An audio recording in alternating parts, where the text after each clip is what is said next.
Welcome back to the program. We are talking with Dr. Mary Ann Campbell. She has Money Magic Inc., www.moneymagic.com. And if you've missed any of the information this morning, go to arkansasmatters.com and you can find my live shot page, and I'll be sure to put all these tips and all this information that Dr. Mack is mentioning. We've already discussed know why you're saving, savings tips, and now this is the hardest segment for me anyway. We're going to be talking about spending and spending tips. And, you know, I think a lot of us just spend too much.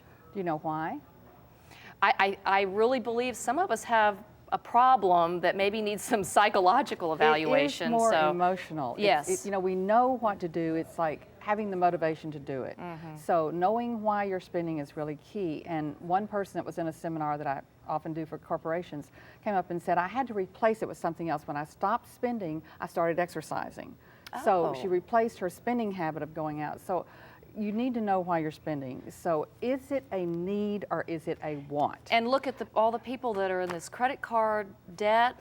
It's quite a serious situation. You really have to work at it because everywhere you turn, there's advertising, and everywhere you turn, there are buy things that. to do. Yeah. And one of my weaknesses are sales. I mean, my favorite word after L-O-V-E is S-A-L-E. So I really have to watch it because I find myself going in and getting things that and I realized finally that if I don't need it or can't use it, it's really not a bargain. And it doesn't matter if it's on sale. That's right. Yeah, okay. So know why you're spending is the first tip. As you said, is it a want or a need? Track your spending.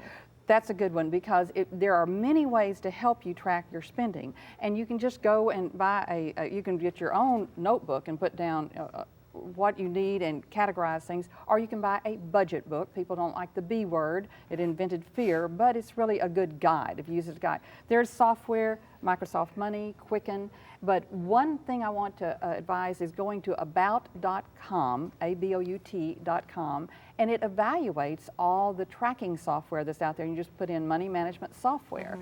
And one thing that I like is a template that's at Microsoft Money, a Microsoft templates, just Google it. And it comes up and it's a budget template and it automatically calculates when you put your figures in there, because what you want to know is what are your fixed expenses, what are your flexible expenses, and then what do you have left to save. And this sounds a little overwhelming, but we talked about in the first segment, take baby steps. You don't have to do all this at once, just take small steps at first because it's so overwhelming.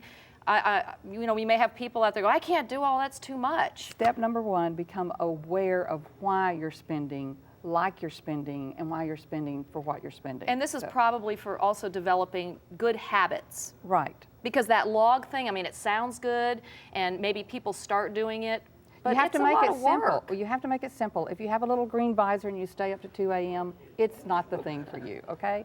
So make it simple. Okay, keep it simple. Be happy. Enjoy what you get. That's the thing. Sometimes people will go buy something, but then they want more shoes. They want more something else. You know, be happy with what you get. Once you get something, find a sense of satisfaction. All right. Again, if you miss any of this information, go to arkansasmatters.com and click on my live page, and I'll have all this information coming up more, and we're going to be talking about investing tips. That'll be good. Thank you, Thank you. Dr. Mack. All right, we're going to send things over to Mike Francis.